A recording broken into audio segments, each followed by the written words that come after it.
नमस्कार दोस्तों, job centre में आपका स्वागत है। रेलवे एवं सरकारी की नौकरी की जानकारी आपको इस चैनल पे मिलती रहती है। तो चैनल में आप नए हैं तो चैनल को लाइक करें, शेयर करें और सब्सक्राइब करें। तो आइए हम बात करते हैं कि रेलवे की जो अपकमिंग वैकेंसी है एएलपी की, उसके बारे में बात करते हैं और देखते हैं कि आखिर इसमें क्या है क्या नहीं है। हमारी लास्ट वीडियो आई थी जिसे हमने रिमूव कर दिया है, उसमें हमारे से भारी मिस्टेक हुई है।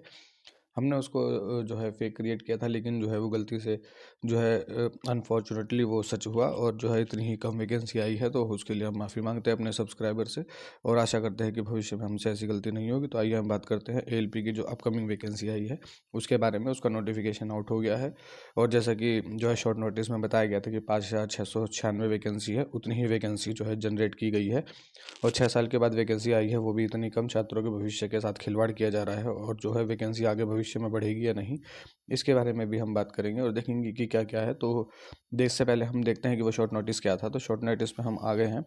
तो शॉर्ट नोटिस जैसा कि आपको पता ही है कि ये एम्प्लॉयमेंट न्यूज़ का था और जो है ये इसकी सत्यता को प्रमाणित करता है, हमसे गलती हुई और हम उस गलती को स्वीकार करते हैं। और आगे हम देखते हैं कि उसके अंदर क्या क्या बताया गया था। तो उसके अंदर जो है असिस्टेंट लोको पायलट की वैकेंसी बताई गई थी सेंट्रलाइज नोटिस 01/2024 के माध्यम से और 20 जनवरी इसका पब्लिशिंग डेट थी, यानी कि ऑनलाइन एप्लीकेशन जो है अप्लाई होना था, जबकि ये 19 जनवरी को ही वेबसाइट पे डाल दिया गया है और 20 जनवरी से इसका एप्लीकेशन स्टार्ट है रात के 12 बजे से और 19 फरवरी रात को 12 बजे तक इसका जो है अप्लाई चालू रहेगा। और ये जो जैसे कि हम बात करते हैं कि असिस्टेंट लोको पायलट की वैकेंसी है, लेवल 2 की वैकेंसी है, 19,900 इसका बेसिक होता है, यानी कि 19,900 की ग्रेड पे की नौकरी है और बेसिक 19,900 है। A1 मेडिकल होता है, यानी जो विदाउट चश्मा लगे हुए हैं, 6/6 साइज़ है, वो अप्लाई कर सकते हैं। 18 से 30 साल है, जैसे कि 2 साल का रिलैक्सेशन दिया गया था, लेकिन 3 साल और देना चाहिए, कोविड की वजह से जो बढ़ा है, लेकिन अभी दिया नहीं है तो उसकी भी मांग की जाएगी। और 5,696 वैकेंसी जो है दी गई हैं जो इसके अंदर।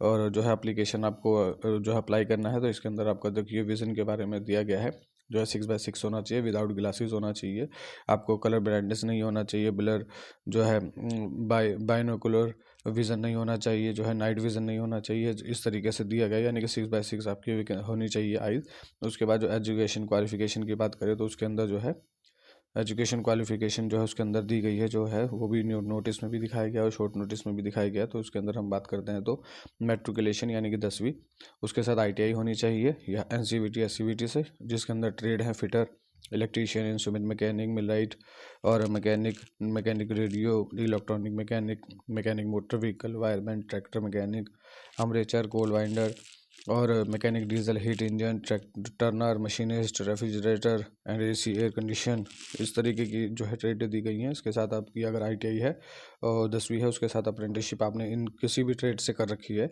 तो आप एलिजिबल है। इसके अंदर डिप्लोमा भी एलिजिबल है, डिग्री भी इसमें ऑल्सो अप्लाई की गई है।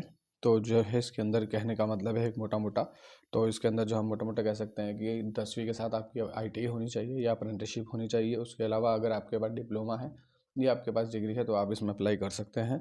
और एक तरीके से ये ITI वालों के लिए बहुत ही ज़्यादा बुरी खबर है, क्योंकि जो है जब डिप्लोमा और डिग्री वाले फाइट करेंगे तो उसके अंदर ITI तो जो है उड़ जाएगी तूफान में।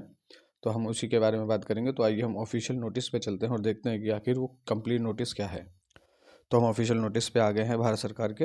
भारत सरकार रेल मंत्रालय जो है और रोजगार संख्या, जैसे कि शॉर्ट नोटिस में आपने देखा था 01/2024, तो CN तो 01/2024 की नोटिफिकेशन के बारे में बात करेंगे तो ये जो है सारी RRB की कंबाइंड वैकेंसी निकाली गई है। और जैसे कि आपने उसमें भी देखा था कि जो है इसकी ऑनलाइन स्टार्ट डेट जो है वो है 20 जनवरी 2024 और लास्ट डेट है 19/2 यानी 19 फरवरी को रात के 12 बजे तक। जो है इसके अंदर जो है संशोधन के साथ साथ जो है 20 फरवरी से 29 फरवरी, यानी कि 9 दिन का दिया गया है टाइम। अब 9 दिन तक इसको जो है अगर आपकी कोई गलती है तो आप उसको करेक्शन कर सकते हैं। सहायक लोको पायलट की वैकेंसी है, जो है ALP की वैकेंसी है, लेवल 2 में आती है, 19,900 इसका बेसिक है, 1900 ग्रेड पे है, A1 मेडिकल चाहिए, 18 से 30 वर्ष, 5,696 वैकेंसी है मात्र। जो है ITI के बच्चों के साथ बहुत ही ज़्यादा धोखा है। और इसके अंदर हम बात करें तो ये 20 तारीख से जो है 19 तारीख को पब्लिश कर दी गई है और 20 तारीख से इसको अप्लाई कर सकते हैं। और इसके अंदर अगर हम बात करते हैं कि जो है क्या है इसके अंदर, मतलब कितने पैटर्न होंगे एग्ज़ाम के और क्या क्या होगा। तो इसके अंदर जो मेन है A1, यानी कि आप देख लीजिए, अगर आपका मेडिकल कैटेगरी ए है, A1 है, तभी आप इसको अप्लाई करिए, क्योंकि अब टेक्नीशियन तो है नहीं इसके अंदर, तो टेक्नीशियन की वैकेंसी जो है आप नहीं कर पाएंगे। तो इसके अंदर एप्लीकेशन फ़ीस देखें तो जो है, जैसे पहले होता था लोको पायलट में, अगर आप अनफिट हैं मेडिकली तो आपको टेक्नीशियन पोस्ट दे दी जाती थी आपके ट्रेड वाइज हिसाब से, लेकिन इस बार ओनली LP की वैकेंसी है तो आपको नहीं मिलेगा। और इसके अंदर एप्लीकेशन फ़ीस की बात करें तो 500 रुपये जो है वो CBT की फ़ीस है, जिसके अंदर 400 रुपये आपको वापस कर दिए जाएंगे। ये UR और जो है EWS के लिए है और OBC के लिए है। और उसके अलावा SC ST और जो है वुमेन कैंडिडेट्स के लिए जो है 250 रुपये है, जिसके अंदर जो है काट पीट के, यानी कि आपको अगर 250 रुपये ये शुल्क प्रथम CBT लागू होने के बाद जो है कटौती करके वापस कर दिया जाएगा, जो भी इनका होगा। तो इसके तरीके से है भुगतान, ऑनलाइन डेबिट क्रेडिट कार्ड और ऑफलाइन भी चालान के माध्यम से किया जा सकता है। और इसमें सबसे इम्पोर्टेंट बात जो है हम देखें तो, अगर इसमें एग्ज़ाम का जो सिलेक्शन प्रोसेस है उसके बारे में देखें तो जो है नोटिस बहुत बड़ा है, आप इसको जो है आराम से देख सकते हैं। और जो है इसमें जो क्या कहते हैं कि अगर आपको जो भी डाउट हो तो आप इसको नोटिस डिटेल हिंदी इंग्लिश जो भी आपके लिए कंफर्टेबल हो आप उसमें से देख सकते हैं। तो सबसे बड़ी बात है इसके अंदर जो भर्ती प्रक्रिया है उसके बारे में बात करें तो, एक उम्मीदवार केवल एक RRB से आवेदन कर सकता है और एक ही आवेदन कर सकता है। जो है भर्ती प्रक्रिया में CBT 1 होगा, CBT 2 होगा, कंप्यूटर आधारित जो है साइको जिसे कहते हैं वो होगा, फिर DV, फिर मेडिकल। उसके बाद जो है आपको सिलेक्शन के लिए जो भी आपका वो कर दिया जाएगा अलॉटमेंट। और प्रथम CBT में जो है स्क्रीनिंग टेस्ट होता है, यानी कि इसके अंदर सारे बच्चों को शॉर्टलिस्ट किया जाएगा, कि मतलब जो है मिनिमम क्वालिफाइंग मार्क्स जिसके होंगे उसके हिसाब से 15 गुना लिया जाता है, तो कट ऑफ के हिसाब से उसको शॉर्टलिस्ट करके CBT 2 में भेजा जाएगा। CBT 1 का जो भी सिलेबस है वो ये रहा, और इसमें अंदर मिनिमम जो क्वालिफाइंग मार्क्स आपको लाने पड़ेंगे वो आपको मिनिमम जो है UR और AWS के लिए 40%, OBC के लिए 30% और SC ST और जो है SC के लिए 30%, ST के लिए 25% मार्क्स को लाना पड़ेगा। ये मिनिमम क्वालिफाइंग मार्क्स है, इससे ज़्यादा ही लाने हैं आपको। उसके बाद आपको CBT 2 देना पड़ेगा। CBT 2 देने के बाद ही आपका साइको टेस्ट होगा। CBT 2 जो है वो 2 पार्ट में होता है। एक तो पार्ट A जो CBT 1 के जैसा होता है, पार्ट 2 जो है आपके टेक्निकल ट्रेड को चेक किया जाता है। तो पार्ट 2 में जो भी आपका ट्रेड हो गया ITI की, उसके हिसाब से आपको जो है, अगर आपने डिप्लोमा डिग्री कर रखी है तो आपको उसी में मर्ज कर दिया जाएगा। यानी कि आप इलेक्ट्रिकल इंजीनियरिंग से अगर आपने डिप्लोमा डिग्री कर रखी है और आपकी ITI जो है इलेक्ट्रीशियन से, तो आप उसमें एलिजिबल है। फिटर है तो मैकेनिकल में एलिजिबल है। इस तरीके से जो है कंबाइंड जो है टेस्ट लिया जाएगा। उसके बाद साइको टेस्ट होगा, साइको टेस्ट के बाद DV होगा, DV के बाद आपका जो है सिलेक्शन के लिए आगे की काम होगा। तो जितनी भी RRB हैं उन सब की ये वेबसाइट है, आप किसी भी RRB में जाके अप्लाई कर सकते हैं, जहाँ भी आपको लगे कि ये वैकेंसी मेरे लिए सूटेबल है और आपका घर वहाँ से आसपास है, या फिर जो भी आपको लगे, तो इस हिसाब से आपको ये करना है। और जो भी डॉक्यूमेंट है आप उसमें ओरिजिनल की फ़ोटो खींच के ही या फिर ओरिजिनल स्कैन करके ही अपलोड करें। और जो भी इसमें वैकेंसी अगर हम देखें तो इसके अंदर जो है सहायक लोको पायलट की, तो इसके अंदर जो है अगर हम ट्रेड की बात करें तो जो शॉर्ट नोटिस में बताया गया था वो सारी की सारी ट्रेडें हैं, जिसके अंदर fitter electrician, instrument mechanic, millwright, electronic mechanic, यानी कि सारी सारी ट्रेडें हैं जो आपको शॉर्ट नोटिस में बताई गई थी, तो इसको दोबारा बताने की ज़रूरत नहीं है। सबसे इंपॉर्टेंट ये है कि इसके अंदर डिग्री और डिप्लोमा दोनों को एलिजिबल कर रखा है, जिससे जो है कंपटीशन ज़्यादा बढ़ जाएगा। और कंपटीशन बढ़ने से क्या है कि ITI के बच्चे जो है इसमें फ़ाइट नहीं कर पाएंगे। तो इसके अंदर अगर हम वैकेंसी पोजीशन की बात करें तो अहमदाबाद सबसे पहले, अहमदाबाद जोन में जो है अगर वैकेंसी की बात करें तो जो है UR की 95, SC की 37 और ST की 17, OBC 65 और EWS 24, टोटल जो है 238। ये 24 जो है हॉरिजॉन्टल रिजर्वेशन में अपनी अपनी ही कैटेगरी में मर्ज कर दी जाएगी, यानी कि ये 24 भी इसी 238 में है, अलग नहीं है। उसी तरीके से अजमेर की बात करें तो 86, 32, 86 UR, 32 SC और 13 ST, OBC के लिए 72, EWS के लिए 25 और टोटल 228 पोस्ट हैं। इसी तरीके से हर एक जोन की अगर हम बात करते हैं तो हर एक जोन में वैकेंसियाँ हैं, लेकिन अगर सबसे ज़्यादा हम वैकेंसी की बात करें तो सबसे ज़्यादा वैकेंसी जो है बिलासपुर में देखने को मिल रही है। बिलासपुर में अच्छी खासी वैकेंसी है, 1192 प्लस 124। उसी तरीके से 2 या 3 जोन को छोड़ दिया जाए तो जो है वैकेंसियाँ बहुत ही कम कम है, किसी किसी में तो एक वैकेंसी है। अब यहाँ पे देखिए आप कि तिरुवनंतपुरम में तो OBC की मात्र एक वैकेंसी है। अब बताइए एक वैकेंसी में क्या फ़ाइट होगी और क्या बच्चे होंगे। OBC की तादाद तो जनरल से भी ज़्यादा होती है, लेकिन देख लीजिए आप कैसे हो रखा है।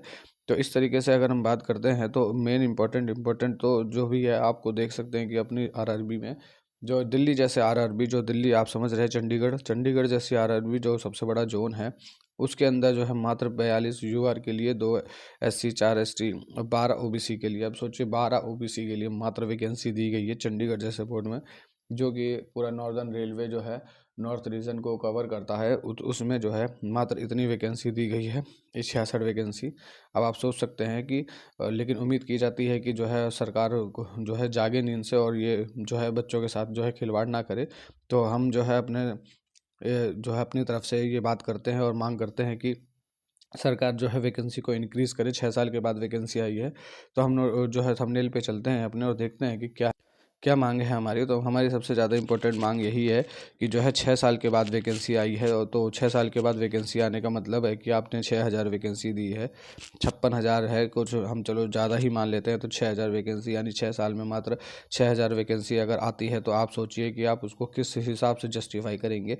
और जो है वैकेंसी में टेक्नीशियन की वैकेंसी नहीं दी है, सबसे बड़ी बात। तो टेक्नीशियन की वैकेंसी को पहले इंक्लूड किया जाता था एएलपी में, तो जो एएलपी अप्लाई करते थे आईटीआई बच्चे, या फिर जो है आईटीआई ही टेक्नीशियन बनते थे, तो आईटीआई के बच्चे जो एएलपी अप्लाई करते थे और अधिकतर नहीं हो पाते थे, या किसी भी कारणवश या कट ऑफ से बाहर हो जाते थे, या मेडिकल से बाहर हो जाते थे, तो उनको जो है ट्रांसफ़र करके टेक्नीशियन बना दिया जाता था।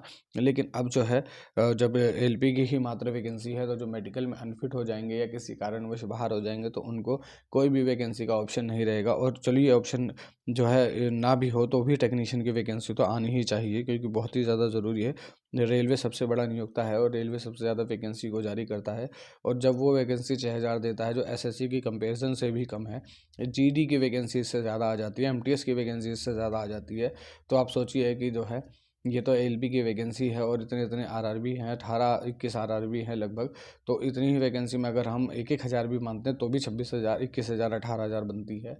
तो इतनी वैकेंसी ये ऊँट के मुँह में जी रहा है, और छात्रों के भविष्य के साथ खिलवाड़ किया जा रहा है। पर सबसे बड़ा सवाल यही है कि क्या वैकेंसी बढ़ेगी? तो हाँ, वैकेंसी बढ़ सकती है अगर आप लोग सहयोग करेंगे, आप लोग सरकार को नींद से जगाएंगे। इलेक्शन का टाइम है, अगर आप लोग मिल के प्रोटेस्ट करेंगे डिजिटली माध्यम से और पोलाइटली जो है, तो वैकेंसी ज़रूर बढ़ेगी। आई होप सो जो है हम वैकेंसी बढ़ाएं और बच्चों को राहत मिले। तो इसी आशा में हम देखते हैं, और आगे जो भी रणनीति होगी उसके बारे में सभी टीचर बात करके जो है बात करेंगे आपसे, और बताएंगे कि आगे आपको करना क्या है। और आप खुद से भी संयम से काम लें, इसमें कि कोई भी गलत काम ना करें, और जो है हिम्मत से काम लें, आगे अच्छी खबर आएगी। Thank you.